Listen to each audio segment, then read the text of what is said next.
the Japanese have rites and ceremonies so different from those of all other nations.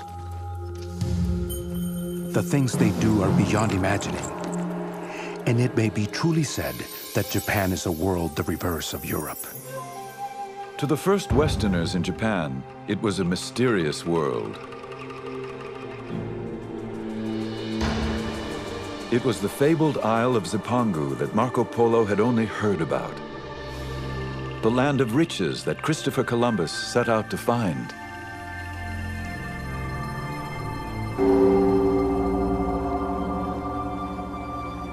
When the Portuguese arrived in Japan in 1543, they encountered a country embroiled in civil war.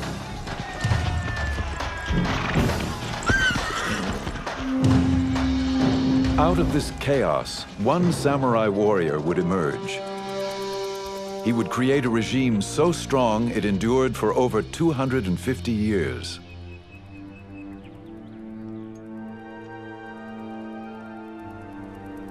Witnesses to this world, both Western observers and Japanese, wrote of these changing times. Theirs is a story of flowering culture, of poetic ritual, and of rigid power struggles.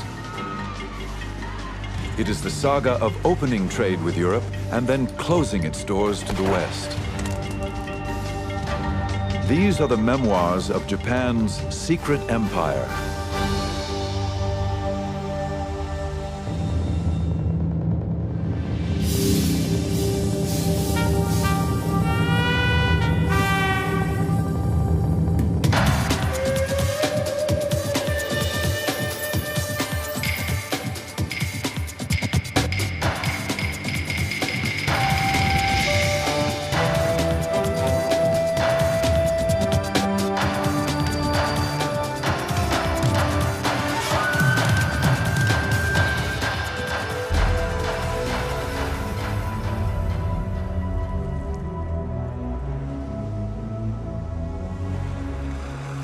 On the 25th day of the 8th month of the year of the water and the hair, there appeared off our western shore a big ship. No one knew whence it had come. As a Buddhist monk later recounted, samurai guards were quickly dispatched to warn their master. There were strangers on board these ships, unlike anyone the Japanese had ever seen.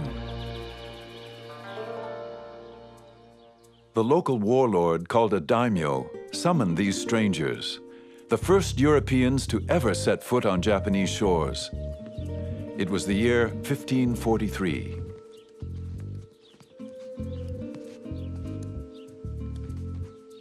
When these Portuguese merchants arrived, the daimyo was intrigued by their peculiar, unknown weapons. The Japanese always like novel things, new things, a fad, so to speak. And so they were very, very interested in the Europeans.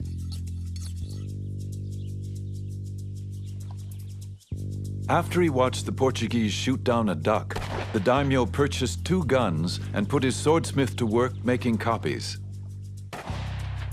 Then he asked for shooting lessons.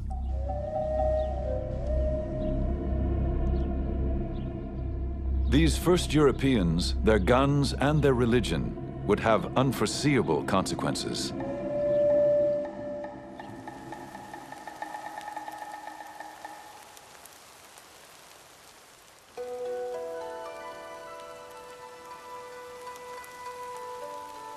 In this same year, a boy was born to a daimyo family.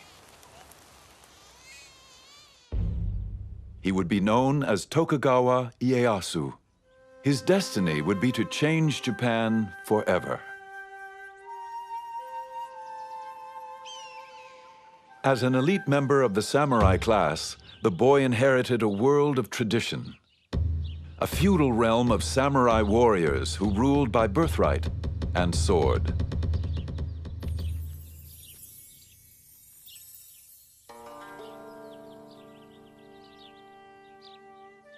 The son of a daimyo lord, Ieyasu would soon have to give up children's games for the politics of war.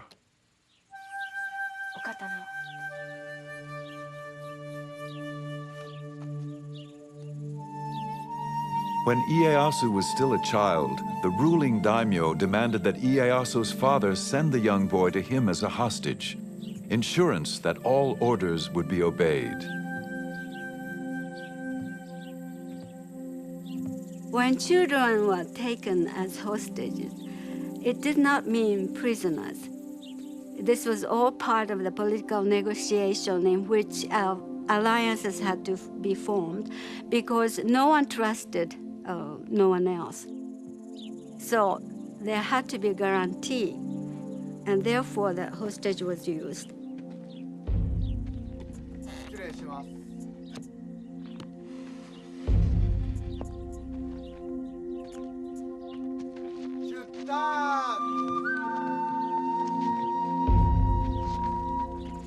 As a hostage, the young samurai boy traveled in the style befitting his daimyo rank.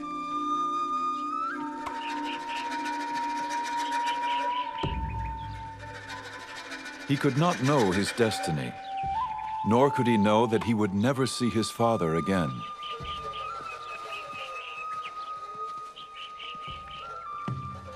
He would grow up a hostage, his life captive to the turmoil of civil war.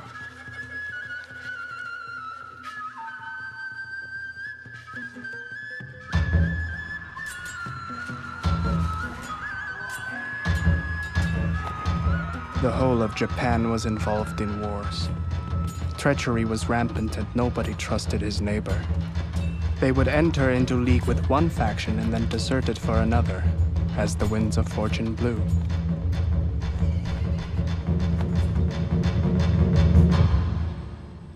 João Rodrigues, an eyewitness to these perilous times, was one of the first Portuguese to arrive in Japan. He came as a cabin boy of 15 and would soon become a Jesuit missionary.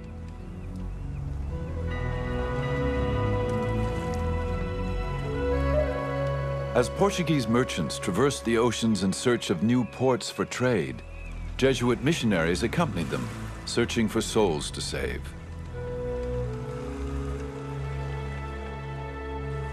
The Jesuits were young and dedicated, braving the hardships of the dangerous 2-year voyage to reach Japan, a country which they considered ripe for conversion.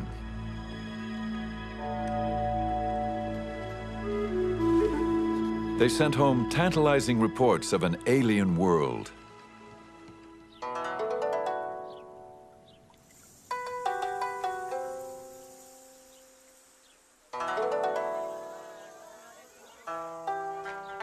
Everything is so different and opposite that they are like us in practically nothing.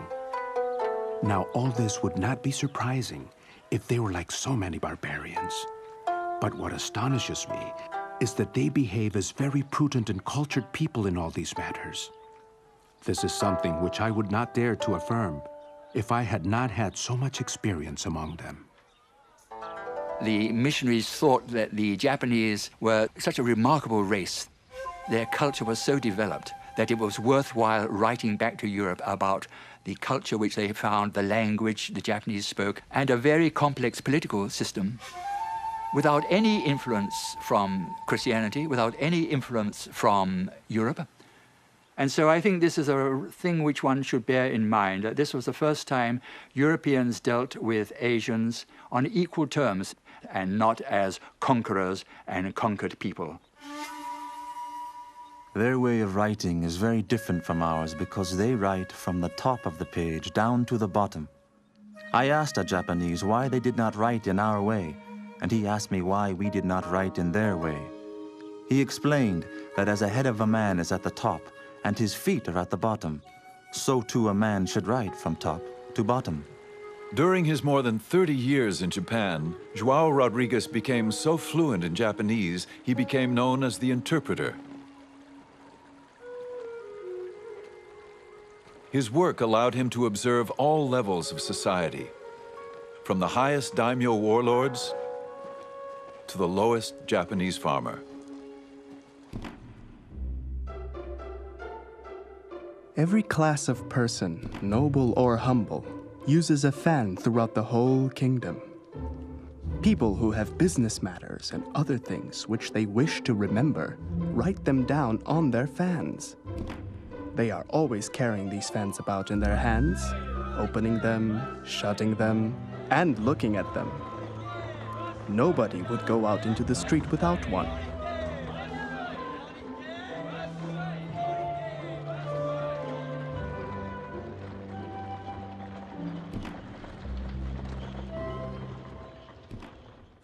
The Japanese, João Rodrigues observed, regarded the Europeans with equal fascination. They greatly wondered at our big and long noses, thick beards, and red or fair hair, and considered all these things as so many defects. They called them the Southern Barbarians, which is not a very flattering term. Their eating habits were rather different. The Japanese were so polite, eating with chopsticks, etc. Whereas in those days, Europeans normally ate with just a knife and with your fingers. And then, of course, most of the Japanese take a bath every day, whereas Europeans, I'm afraid in those days, went for months and months and months without taking a bath. And to some extent, they deserved the epithet of barbarians. But however they were regarded, the missionaries were determined to stay in Japan. Our only desire was to preach and proclaim the law of the Creator. Even if there were only one Japanese Christian in the whole country, any missionary would spend all his life here just for the sake of that one person. These men were very, very zealous, and the conditions were rather good for the conversion of people to Christianity. When you have bloodshed, revolutions, fighting, battles, death in large numbers, obviously people's thoughts do tend to go to the next life. In little more than 50 years, these missionaries established over 200 Catholic churches, primarily in southern Japan, and converted up to 250,000 Japanese.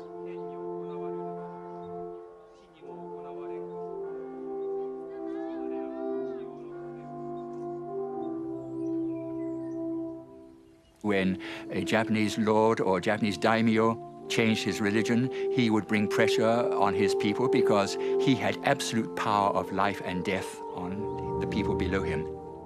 And so you got, in a relatively short period of time, large-scale conversions.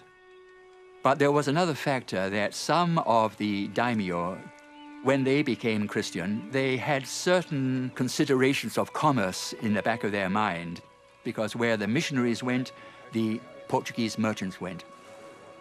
And the Portuguese merchants offered very profitable trade vis-a-vis Japanese.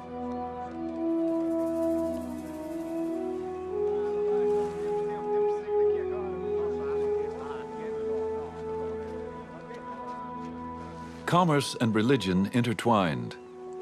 Some Japanese profited, while others watched with growing concern, convinced of Christianity's threat to their power. Merchants and missionaries, these early Europeans had set a course which would eventually run into unexpected consequences.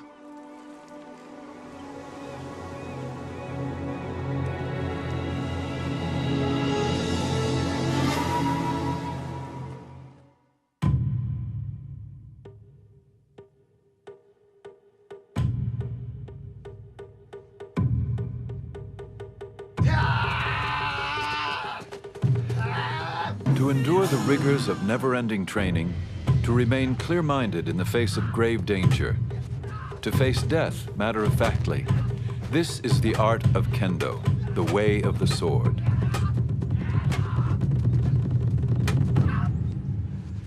Master swordsmen taught young samurai the skills of sword fighting and the traditions of a samurai code of honor. This was the education the young Ieyasu would receive, even as a hostage. When you took a hostage in a certain class, they were usually treated very cordially, and they were given education just as they would be given at home. He probably had a very stoic, Spartan kind of education, taught military skills, martial arts, and Chinese classics, Japanese classics. The entire life of Ieyasu was that of patience and forbearance, people say.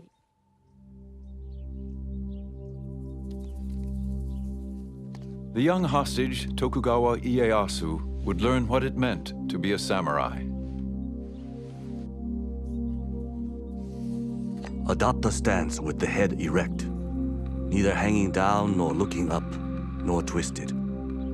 Do not roll your eyes nor allow them to blink, but slightly narrow them. Brace your abdomen so that you do not bend at the hips.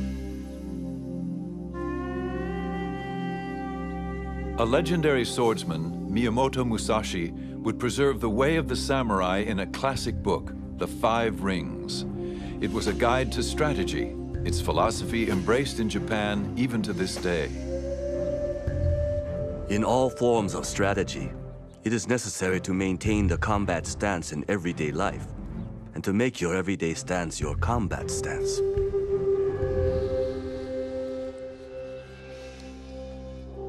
At age 15, Ieyasu entered manhood and earned the right to carry the two swords of the samurai.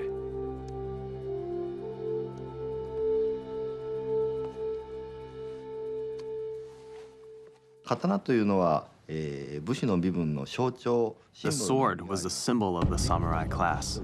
Only the samurai were authorized to carry two swords, a large one and a small one. The samurai, with these two swords, ruled over the farmer and the merchant. You're born into being a samurai, it's a responsibility. Amongst the responsibilities of being a samurai was always carrying one's sword to use to enact justice. If somebody were rude to you, it was your duty to kill them. But still, no samurai would walk around outside without a sword. And if they were caught without a sword, they could be punished for not upholding their duty. While the samurai class comprised less than 10% of the population, their presence loomed larger than life. Even the missionaries wrote as if the samurai were the whole of society. They carry a sword and dagger both inside and outside the house, and lay them at their pillows when they sleep. Never in my life have I met people who rely so much on their arms. They are very warlike, and are always involved in wars, and thus the ablest man becomes their greatest lord. It was not only the men who swore to uphold this ideal. Samurai women were also trained to protect their family. The most important thing about samurai's daughters or wives was never to forget the honor and the pride as samurai's daughter. In crisis, they had to be prepared to kill themselves rather than be shamed, disgraced by the enemies.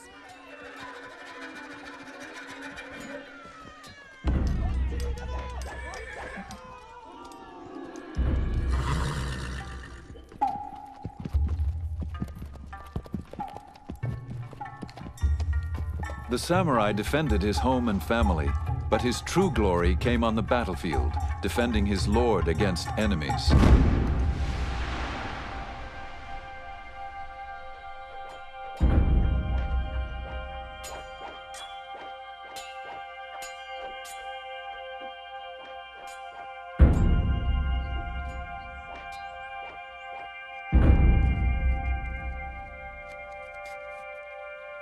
The samurai dressed carefully for combat.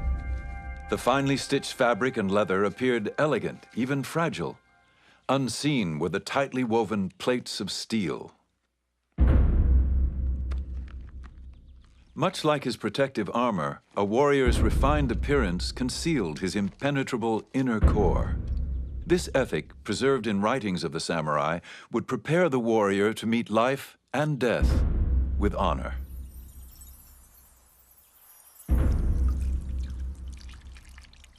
A samurai would wash himself with cold water every morning, scent the shaven top of his head and hair with incense to make himself presentable. He was ready to be killed in battle at any moment. Cherry blossoms are often compared to the samurai, They are a beautiful sight, like the warrior in his shiny armor, but it takes only one big storm for the petals to fall to the ground, just like the warrior in battle.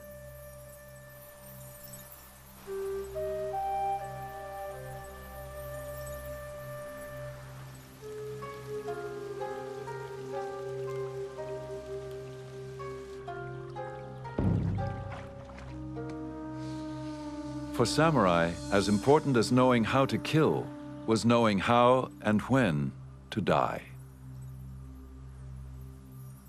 In the battlefield especially, your last moment of life, you have to show your control. The controlling your body, controlling your destiny, fate, is the indication of your internal strength. So it's the last moment that you have to stage your death. Seppuku, or harikiri, is the ritual of suicide as practiced by samurai. A samurai warrior carried two swords on his hip, a long one and a short one. The short sword was for cutting open his abdomen. Why would a samurai cut open his abdomen? Well, Japanese, especially samurai, believed that the heart was in the belly.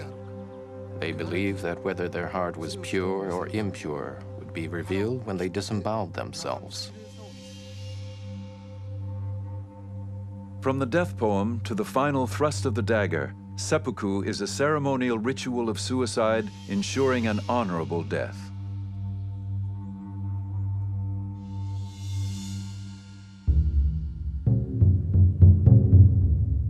João Rodrigues wrote of a man who committed the ritual of seppuku. The samurai, dressed in the customary white kimono, solemnly and with great dignity, mounted a raised platform.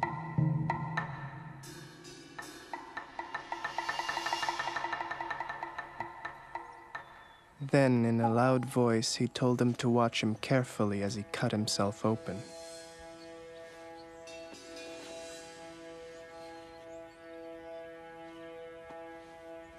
He seated himself and wrote his will slowly and calmly, asking his lord to look after his son and family, for he was going to die on account of his honor.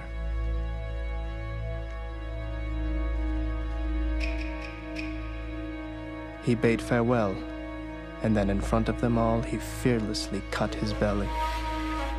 And so he died. This sort of thing often happens.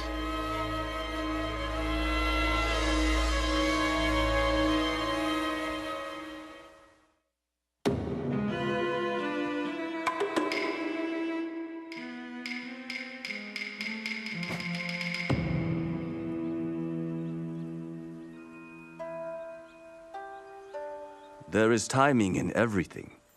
Timing in strategy cannot be mastered without a great deal of practice. There is timing in the whole life of the warrior, in his thriving and declining, in his harmony and accord. These are the enduring principles which guided the life of the samurai warrior. For Tokugawa Ieyasu, patient strategizing would become his most powerful weapon. He was now of age, 18 years old and married with 2 children, but he was still a hostage of the ruling daimyo warlord.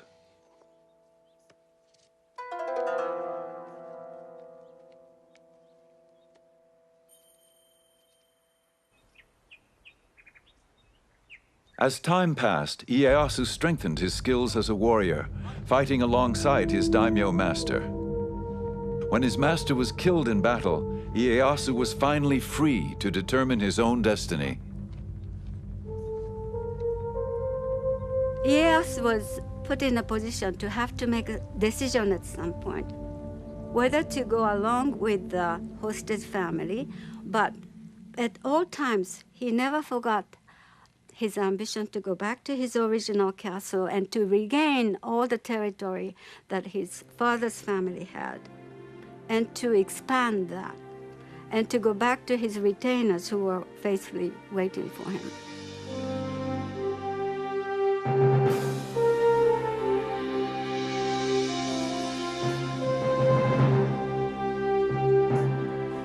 Ieyasu reclaimed his title as an independent lord, a daimyo.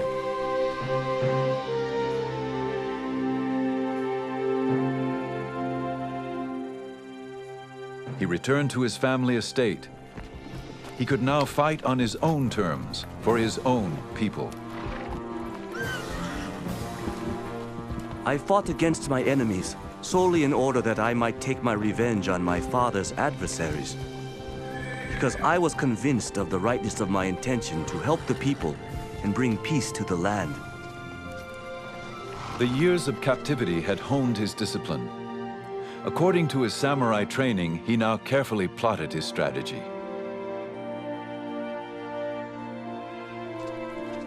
In a crucial move, Ieyasu allied himself with the man who killed his daimyo master, Oda Nobunaga.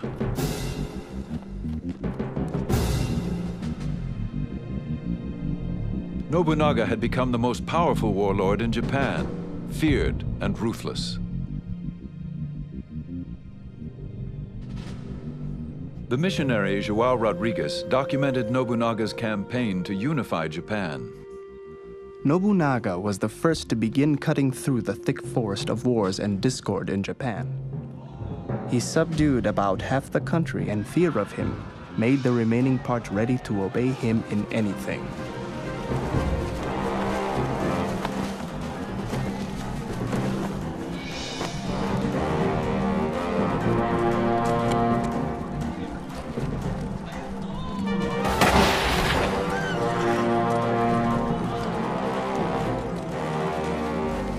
In the Battle of Nagashino, Nobunaga armed 3,000 of his foot soldiers, 3 ranks deep.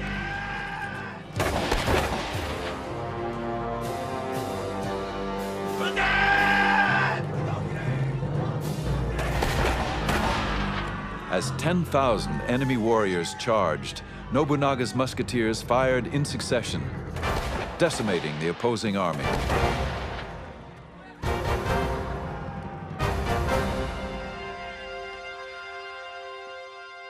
Nobunaga's innovations in the use of firearms completely changes the face of samurai warfare.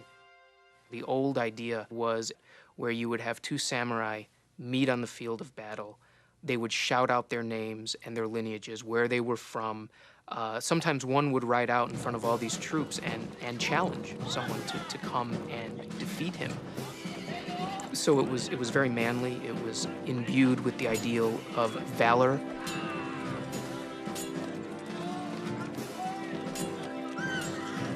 Now you have faceless ranks of samurai shooting other faceless ranks of samurai.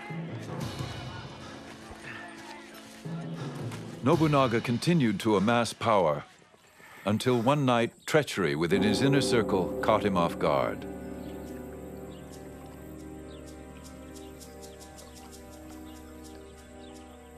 A missionary was nearby. Some Christians came just as I was vesting to say an early mass and told me to wait because there was a commotion in front of the palace. We'd once began to hear musket shots and see flames. We learned that it had not been a brawl, but that one of his generals had turned traitor. Some say he cut his belly, while others believe that he set fire to the palace and perished in the flames. What we do know, however, is that of this man, who made everyone tremble not only at the sound of his voice, but at the mention of his name, there did not remain even a small hair which was not reduced to dust and ashes. As the flames burned, Nobunaga's loyal general, Toyotomi Hideyoshi, seized the moment. Hideyoshi immediately springs into action, murdering the murderer of his own lord, which then gives him the right, in essence, to claim leadership of Nobunaga's vast coalition of armies.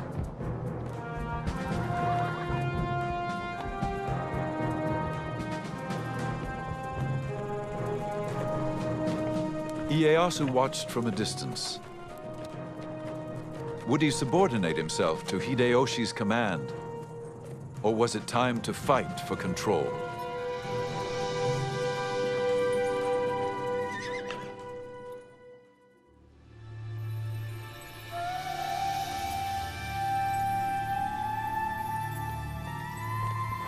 Nobunaga, Hideyoshi, and Tokugawa Ieyasu. These were the men who would bring an end to the brutal civil wars. They would go down in history as the unifiers. There's a story in Japanese that explains the character of the three unifiers. And Nobunaga, Hideyoshi, and Ieyasu are watching a cuckoo bird waiting for it to sing, but the bird doesn't sing. And Nobunaga says, "Little bird, if you don't sing, I will kill you." And Hideyoshi says, "Little bird, if you don't sing, I'll make you sing." And Ieyasu says, "Little bird, if you don't sing, I'll wait for you to sing." And Ieyasu is a patient strategist who will wait for things to go his way, and then he'll act.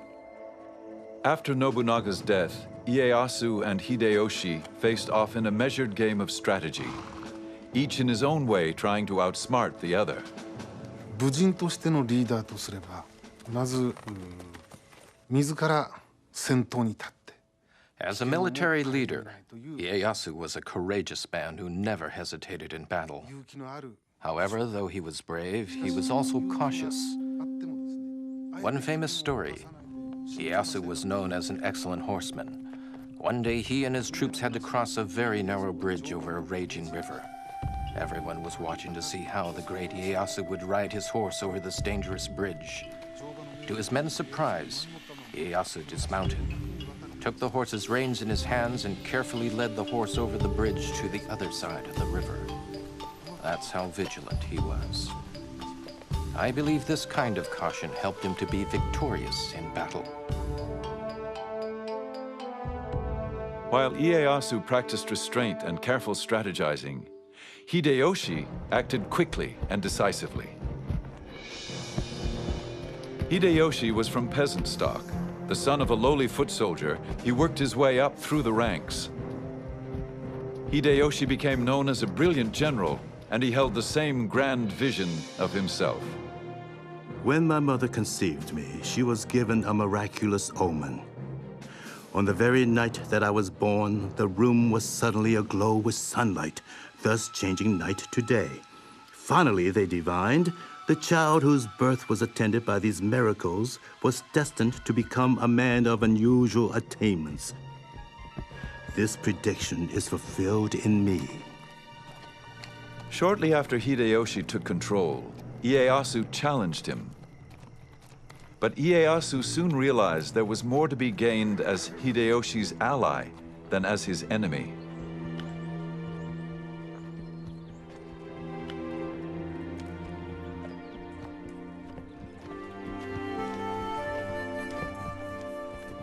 Hideyoshi rewarded Ieyasu for his loyalty with a vast domain of land and ordered him to make his headquarters in the remote fishing village of Edo, 300 miles east of Hideyoshi's castle in Osaka.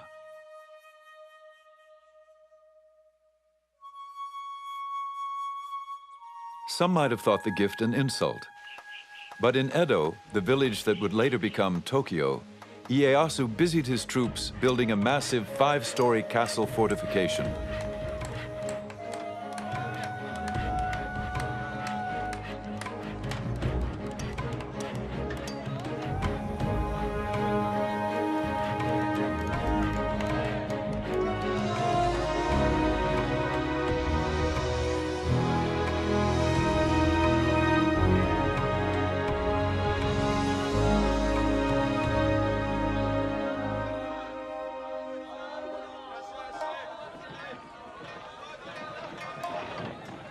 Within the walls of the city of Osaka, Hideyoshi was consumed with fortifying his own castle.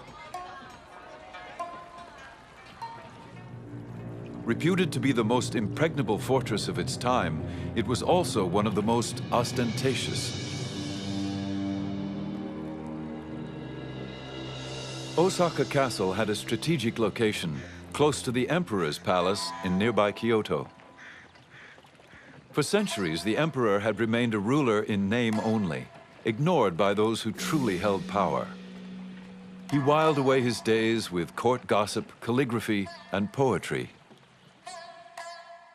By Ieyasu's time, the court is still powerless, but it is only the court which can appoint the shogun. So in the ultimate symbolic sense, the court is still the arbiter of final resort.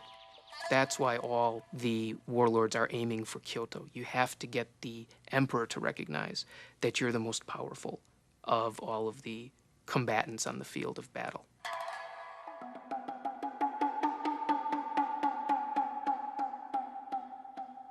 Hideyoshi curried the emperor's favor, inviting him to no plays and musical performances. But the emperor would not grant this warrior of peasant stock the title of shogun.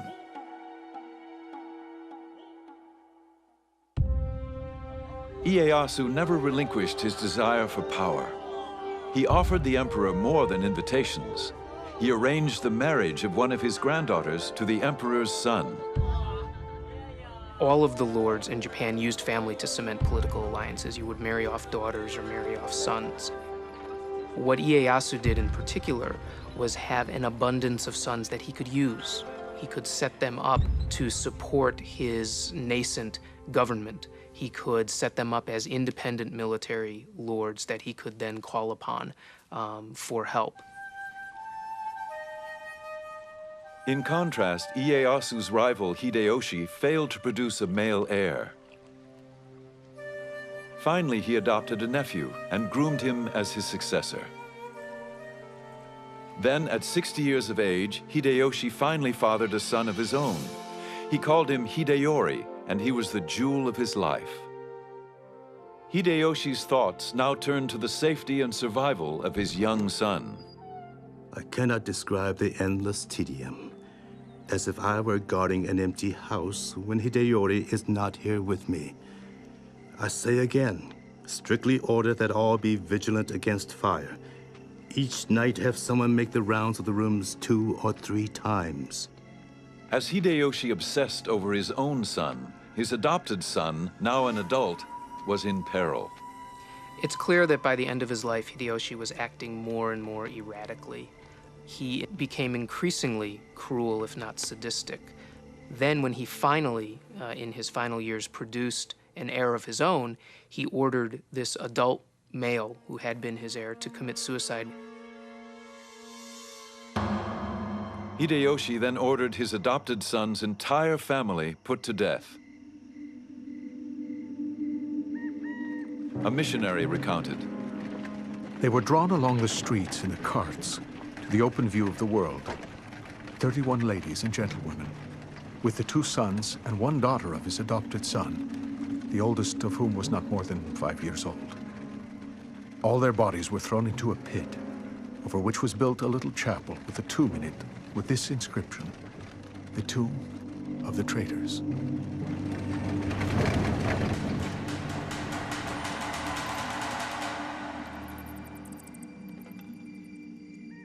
Soon after, Hideyoshi's health began to fail. He wrote his death poem. Ah, as the dew I fall, as the dew I vanish. Even Osaka Fortress is a dream within a dream. Hideyoshi then called Ieyasu and 4 of the most powerful daimyo to his deathbed. He appointed them legal protectors of his 5-year-old son, Hideyori, his heir and the future ruler of Japan.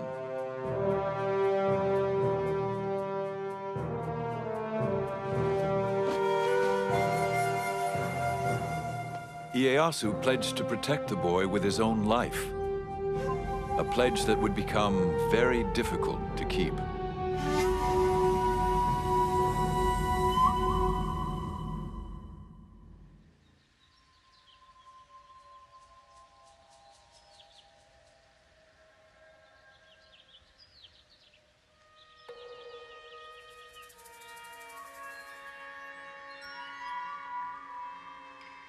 It is said that war is a curse. It is resorted to only when it is inevitable. However, in time of peace, do not forget the possibility of disturbances. Ieyasu was on guard. Those daimyo who feared his growing power began to plot against him. Ieyasu's territory now extended throughout most of Japan. He was determined to maintain his holdings and expand his base of power. One of Ieyasu's nicknames is the Old Badger, and it reflects his craftiness as well as his famed ability to wait. And he waits until after Hideyoshi is dead, until he has a clear preponderance of power, and then makes his move to become the dominant military leader in Japan. Ieyasu mobilized his troops. He sent one division to Ogaki Castle, where his enemies were gathering.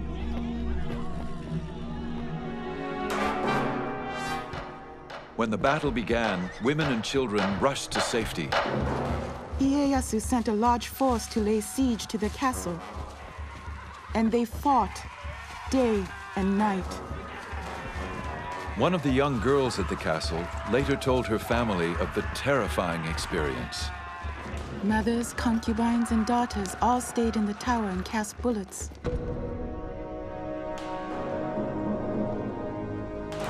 There was panic. A bullet struck my younger brother, killing him on the spot. It was a cruel sight. Indeed, it was. We felt as if we should die. There was nothing but fear and horror left. As the battle wore on, heads of slain warriors were brought to the castle to be prepared for the ritual presentation to the victor. It was believed that even in death, the samurai should be viewed as a worthy opponent. Those people who are in the castle would wash the heads, and they would put some cosmetics on the face of the dead corpses because they were proof of having killed someone important. That was part of a very small part of what they did, which is inconceivable to, us modern people, modern women. All the decapitated heads were brought into the tower. We weren't a bit afraid of the heads and used to sleep in the midst of the nasty smell of bloody heads.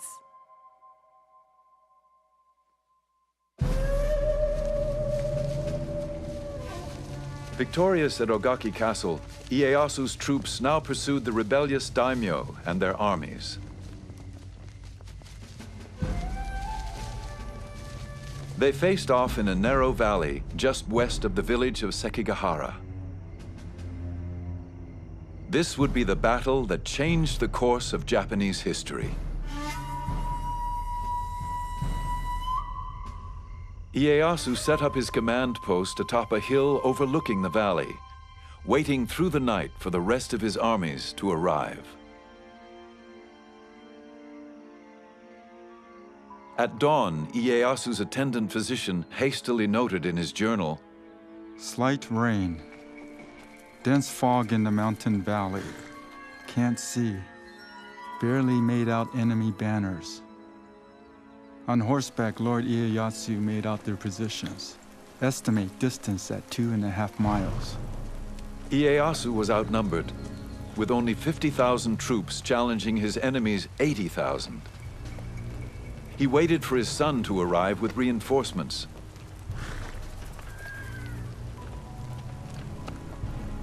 But at 8 in the morning, the fog suddenly lifted, and the two opposing armies found themselves within striking distance. Ieyasu could wait no more. Rallying his troops, it was said he sent them forward with his famous battle cry. There are only two ways to come back from the battlefield.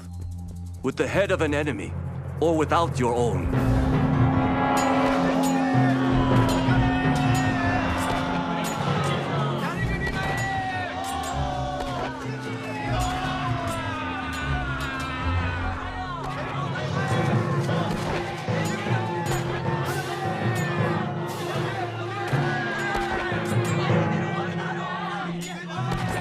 Ieyasu watched as his troops faced what seemed insurmountable odds.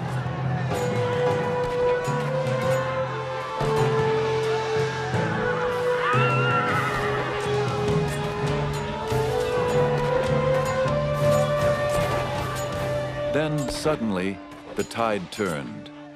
Several enemy daimyo and their armies, convinced of Ieyasu's ultimate victory, defected and joined Ieyasu's forces.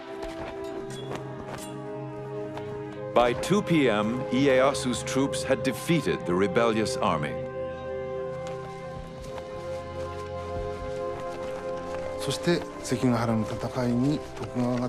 Tokugawa's victory at Sekigahara brought an end to the warring states and signaled the beginning of a new era. That's the significance of the Battle of Sekigahara. In recognition of Ieyasu's power, the emperor awarded him the title of shogun, the barbarian-subduing generalissimo. Tokugawa Ieyasu now had the authority to rule Japan in all military matters.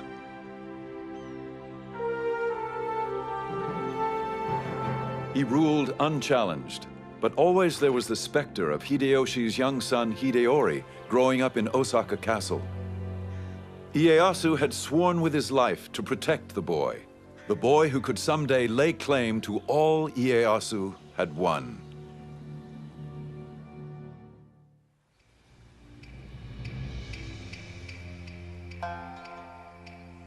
As the young boy Hideori approached manhood, a daimyo warned, "Although he is Hideyoshi's heir, Ieyasu would never let him rule Japan. Sooner or later, some ambitious character will foment rebellion in his name. And even if Hideyori knows nothing about it, he will be blamed and forced to commit suicide to the grief of Hideyoshi's ghost." Now, the Tokugawas had no divine right to rule Japan. They ruled Japan because they were the most powerful, they had the most money, they had the most soldiers, but they had no divine right. And there were many other powerful daimyo, especially in the West, the Christian daimyo. And so if there were any philosophy, any political movement that would bring these daimyo together as a coalition against the Tokugawa family, that was very dangerous. Tokugawa Ieyasu tolerated no dissent. He expelled many of the foreign missionaries, including João Rodrigues. Ieyasu wanted to clear the board of all these foreign influences which were just muddying the waters, making life more complicated. He even ordered all Christian activity among the Japanese halted. But still he faced the only true threat to his power, the young Hideori. By the time he reaches adulthood, Hideori can no longer be ignored by Ieyasu. He's a threat simply because he exists. He is the legitimate heir of Hideyoshi. Ieyasu is supposed to be supporting him until he becomes an adult, and he poses an intrinsic threat to the legitimacy of the Tokugawa shogunate. Ieyasu came to but one conclusion. He could no longer honor his pledge to a dead ally to protect his son. Ieyasu decided to go into battle once more. It was obviously going to be another showdown. And the many samurai, in their thousands, and these were hard-bitten warriors,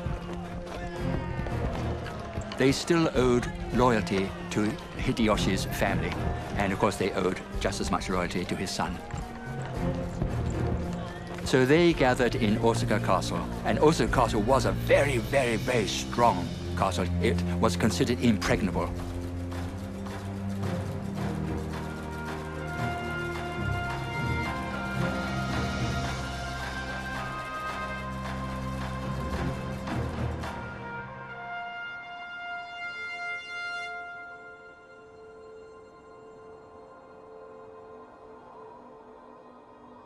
In the winter of 1614, Ieyasu accused Hideori of subversion and ordered his troops to advance against Osaka Castle.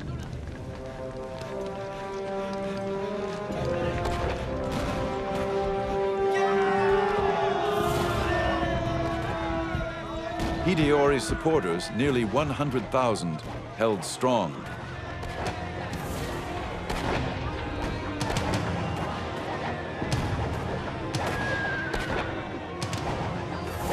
Ieyasu retaliated with a devious plan. He sent a woman samurai to negotiate a truce with Hideori's mother.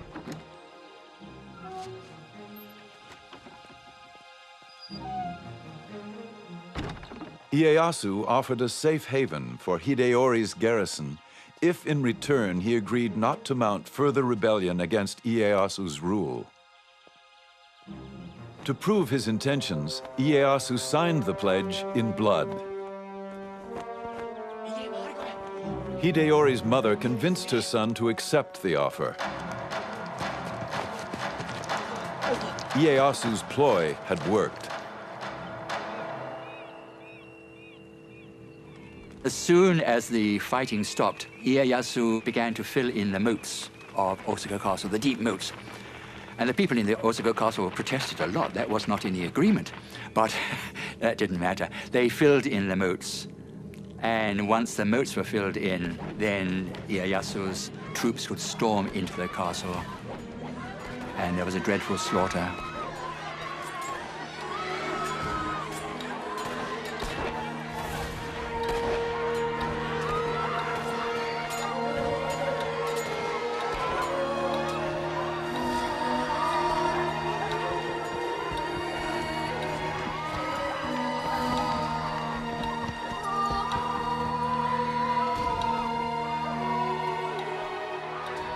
Thousands of defeated soldiers, women, and children fled the castle compound.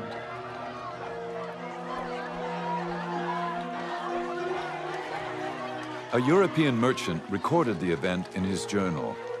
We had news today that Ieyasu hath taken the fortress of Osaka and overthrown the forces of Hideyori. They say the taking of this fortress hath cost about 100,000 lives, and that no dead man of account is found with his head on, but all cut off. Ieyasu's army set the castle on fire.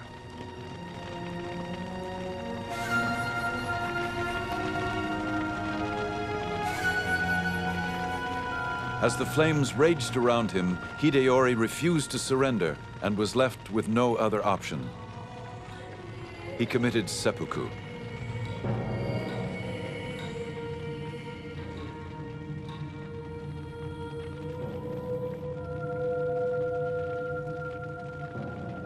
There's one big problem with killing Hideyori, however, and that's that Ieyasu was supposed to be his supporter.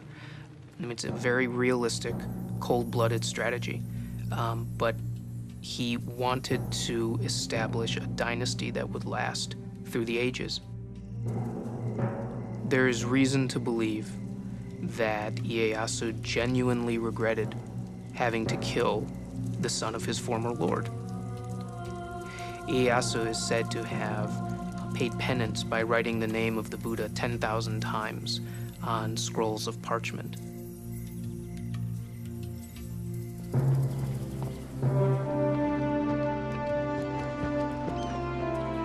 Tokugawa Ieyasu had wiped out the last threats to his power, or so it seemed. But not everyone was under his control. There were the Western traders who he valued but mistrusted, and the Christians who he considered a threat. Tokugawa Ieyasu had won the wars. His struggle to control the future of Japan had just begun.